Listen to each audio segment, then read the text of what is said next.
juga bingung kenapa pemerintah juga kok diam. Jadi saya agak kesel juga. Waktu kesel apa ya? Kesel, malu sama apa ini. Di pikiran saya kok nggak masuk akal gitu. Aku udah diem aja. Tapi lama-lama ini aku melihat anak-anak semakin tidak terpelihara. Sudahlah begitu, di mana dunia politik kayak begitu, jadi anak-anak itu terkontaminasi dengan sesuatu yang sangat tidak, kalau dibilang apa ya, kurang manusiawi atau kurang ada cinta kasih, atau katakan seperti anak-anak tuh diabaikan. Jadi saya tuh merasa apa, punya utang gitu, punya utang sama Tuhan. Aku sudah dikasih hidup sampai yang bertumpuk-tumpuk kesenangan begini sampai umur segini, terus punya utang sama Indonesia yang aku sudah sampai tua bisa tidur tenang, makan enak, bisa tersenyum, bisa bisa punya banyak teman. Terus lebih banyak lagi utang saya kepada anak-anak, karena saya sudah diberi sedikit talenta, walaupun tidak terlalu hebat, tapi saya sudah bisa membuat lagu. Kenapa saya kok tidak memperhatikan anak-anak itu untuk membuat lagu? Tadinya sih ada, cuman kesel gitu aja. Lihat suasana yang tidak apa ya, kok begini sih gitu deh ya. Gimana sih, terserah deh ngomongnya. Oke, buat saya itu sesuatu yang sangat merisaukan. Jadi kepinginnya diem, tapi lama-lama saya merasa dosa kalau saya terus diam. Anak cucu saya bagaimana, cucu cicit saya bagaimana. Jadi aku mikirin cicit saya belajarnya lagu luar semua. Iya, jadi lagu luar pun kita kadang-kadang tidak tahu bahwa itu love yang mana ya, mereka nyanyi aja seenaknya gitu. Terus saya pikir-pikir, ya ini deh waktunya ya Tuhan, mungkin saya harus mulai. Halo, apa kabar? Sudah lama tak berjumpa. Saya sudah tua, lagu saya kayak apa ya gitu.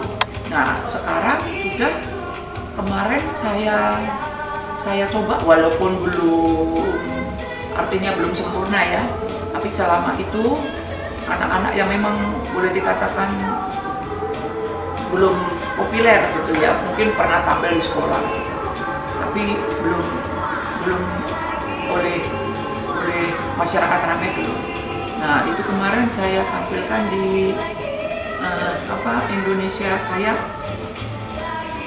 kayaknya sambutannya sepertinya mereka senang, karena yang mengelola itu pun melihat anak-anak, aduh lucu-lucu, cantik-cantik, bagus-bagus, aduh menyenangkan. Nah, begitu juga itu waktu cuman menunjukkan saja.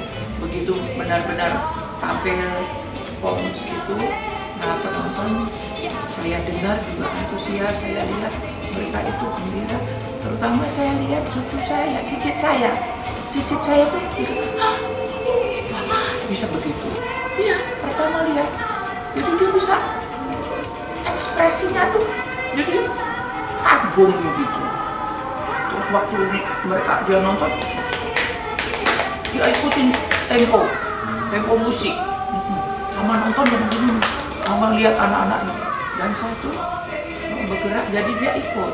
Jadi aku pikir, padahal itu lagu kan yang ya misalnya halo welcoming ya, atau yang aku bangga jadi anak Indonesia, itu dia bisa ikut tuh, walaupun mungkin meaningnya belum dapat ya, karena memang dia masih umur 4 mau ke 5, tapi ininya sudah ada, antusiasnya atau feel-nya dia tuh sudah ada, sudah bisa merasakan lagu itu.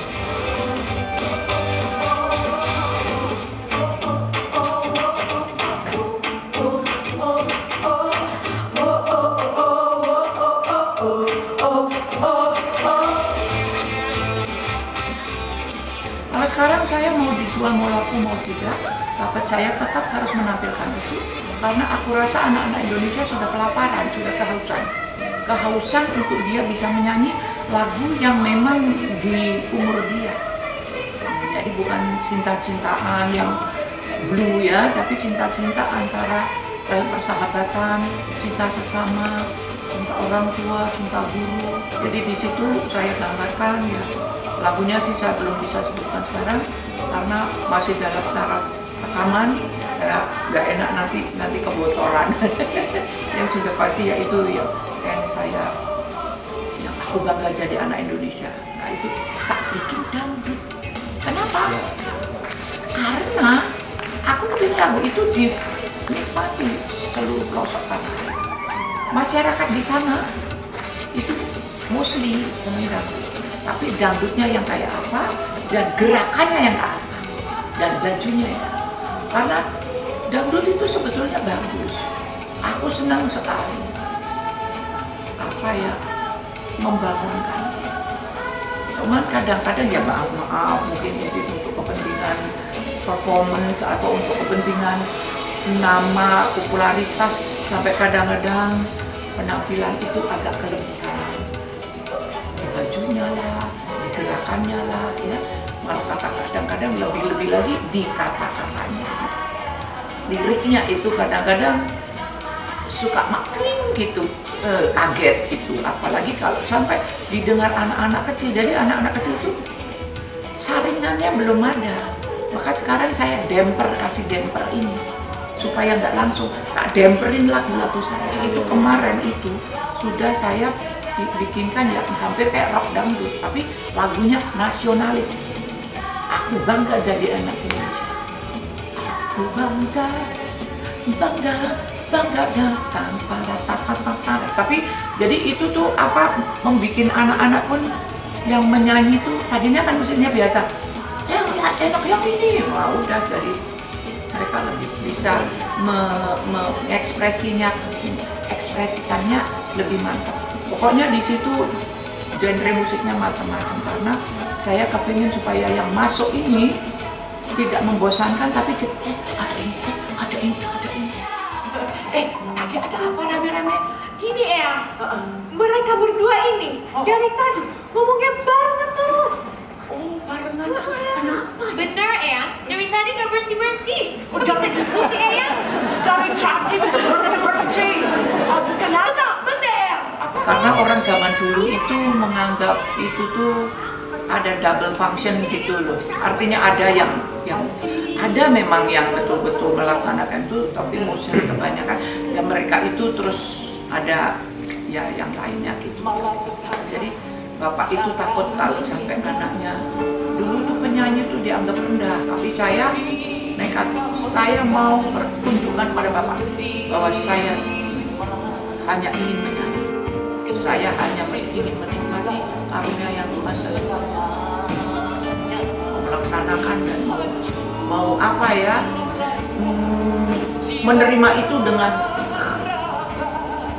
sungguh-sungguh dan dengan satu kenikmatan, dengan satu tanggung jawab. Marilah kemari.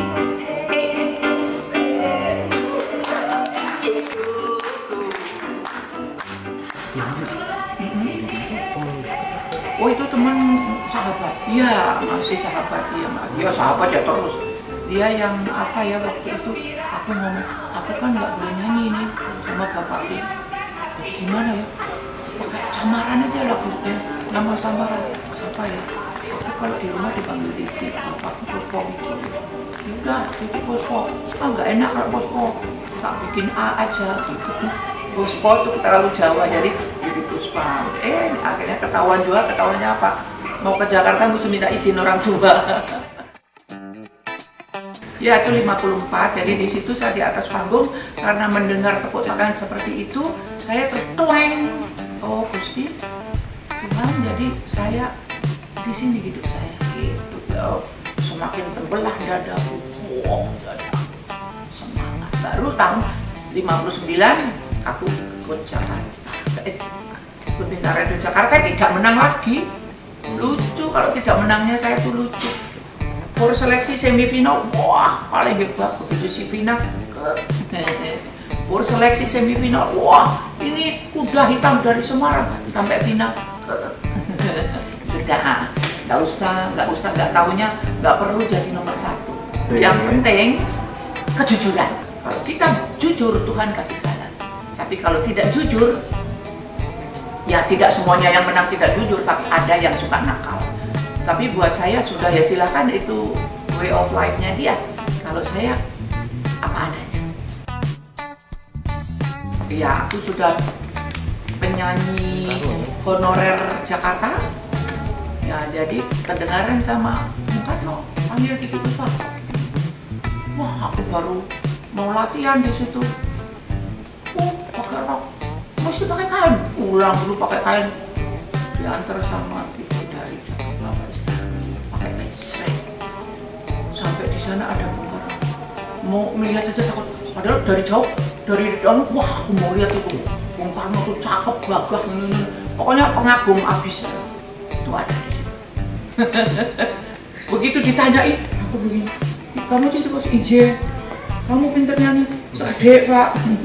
Jadwal saya ini nyanyi menopo Pak, sakarmu.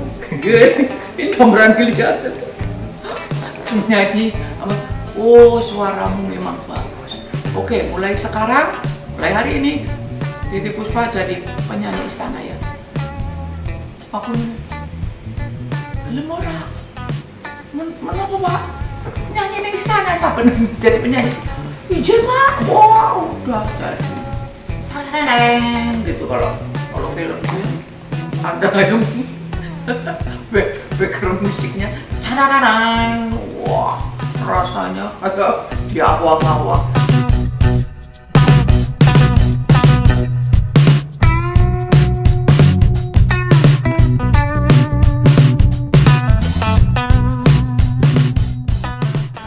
Yang saya ingin katakan di sini, kamu siapa, saya siapa, agamamu apa.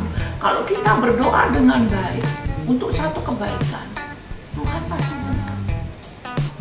Nah, bayangkan kalau sekarang ini bangsa Indonesia, Anda siapa, aku siapa, mereka siapa, saling berdoa. Tuhan, banyak bangsaku yang sedang lupa. Tolong ingatkan agar mereka tahu apa tugas mereka hidup yang telah Kau berikan. Untuk apa hidup ini? Bukan untuk diri sendiri, tapi untuk kebersamaan. Berdoalah, ini orang agama apa sampai apa. Pasti Tuhan akan ngasih. Karena sekarang saya takut anak cicit kita, cicit cucu kita, cucu dan cicit kita akan terkontaminasi dengan perbuatan-perbuatan yang seliwer-seliwer yang tidak karuan. Maka yuk berdoa bersama untuk kebaikan hidup anak, cucu, dan cicit bangsa Indonesia. Karunia ini bagi bangsa ini, negara ini luar biasa. Tapi kalau kita lupa, kalpa, hanya hidup itu hanya ditujukan untuk diri sendiri atau kelompok, salah. Kita harus menghormati alam dan segala isinya, mengingatkan yang lupa, menolong yang butuh pertolongan, dan menjaga untuk kita semua itu tetap damai. Karena damai itu indah. Makanya saya juga bikin lagu Cintailah Cinta. Cinta sekarang sudah banyak yang dilecehkan. Berjanji, bersumpah, saya sumpah cinta negara dan ini dan tugas, tapi lupa. Masa lupa kok? Bareng-bareng. Yuk kita sadar bahwa apa yang kita buat sekarang akan dibayar oleh anak cucu cicit kita. Kalau kita menanam pohon yang rindang, wangi, indah, anak cucu kita akan duduk di tempat yang rindang, wangi, dan indah. Tapi kalau kita menanam pohon yang beracun, anak kita akan makan racun. Please, I love you. Ada yang benci dirinya, ada yang butuh dirinya,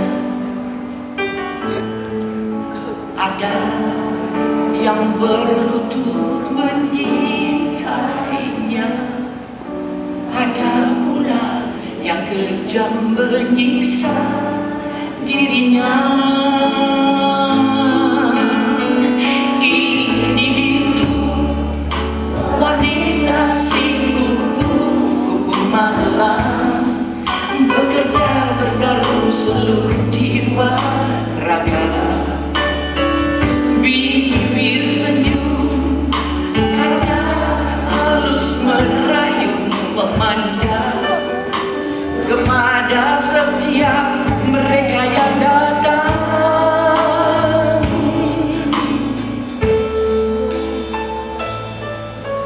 Dosakah yang dia kerjakan?